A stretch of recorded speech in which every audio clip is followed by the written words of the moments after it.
Duşanbe şäherine amala aşyrylan iş saparynyň çäklerini Türkmen wekiliýetiniň ýol başçysy, Türkmenistanyň Ministrler Kabinetiniň başçylygynyň ornwatary Atagaliýew, Täjikistan Respublikasynyň prezidenti Emomali Rahmon tarapyndan kabul edildi. Ol Täjikistan Respublikasynyň prezidentine gahrman arka damynyň we hormatly prezidentimiziň salamyny hemde hoşnýetli arzuwlaryny ýetirdi. Duşlukda iki taraplaryň gatnaşyklaryň suwsanda sowda ykdysady hyzmatdaşlygyň ötüşine degişli meseleleri garaldy. Soňra sowda ykdysady we ilim tehnik hyzmatdaşlyk boýunça birlikdäki Türkmen-Täjik hökümetary toparynyň 10-njy mejlisi geçirildi. Mejlisde üstünlükli ösdürilen Türkmen-Täjik hyzmatdaşlygynyň ileri tutulýan uğurlary boýunça pikir alşyldy.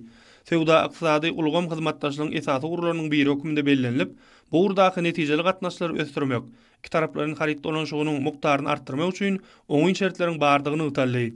Bellenişi munyň üçin Türkmenistanda amala aşyrylýan bu ykdysadyň senagatlaşdyrylmagyna, degişli düdümüň düýpli döwraplaşdyrylmagyna, ýokary hili, bäsleşige ukyply önümleriň giň görnüşlerini öndürýän täze ýokary tehnologiýaly önümçiligiň döredilmegine gönükdirilen toplumlaryň özgertmeleri netijesinde täze mümkinçilikler açylýar. Türkmen-Täjik hökümetary toparynyň nowatdaky mejlisine gatnaşyjylar iki ýurdun prezidentleriniň özara saparlarynyň diýip bolan dostlukly döwletary gatnaşyklarynyň aýdyň subutnamasy bolup durýandygyny aýtdylar. Taraplar mejlisde hökümetary toparynyň işiniň häzirki ýagdaýyna giňişleýin baha berdiler. Odal gadanlyň alaşyklaryň ýerine ýetirilişiniň barşyny ara alyp maslahatlaşdylar.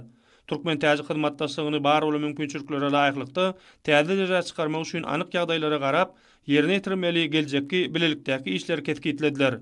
Sowda ykdysady we ilim tehnik hyzmatdaşlyk boýunça bilelikdäki Türkmen-Täjik hökümetary toparynyň 10-njy mejlisine gatnaşyjylar degişli resminamelere gol çekdiler. Şeýlegen mejlisiň çäklerinde iki taraplaryň duşluklar geçirildi. Ulag we energetika toplumy Türkmenistan bilen Täjikistynyň arasyndaky hyzmatdaşlygyň esasy uğurlarydyr. Hökümetdeşler iş uğurluk uğru boýunça özara gatnaşyklaryň derejesini ýokarlandyrmagyň, telekeşleň arasynda ýygydaly hyzmatdaşlygyň ýoly goýulmagynyň, harit öndürjüleriň bilelikdäki sergilerini, ykdysady forumlary we beýleki degişli çäreleri guramagyň zerurdygyny bellediler.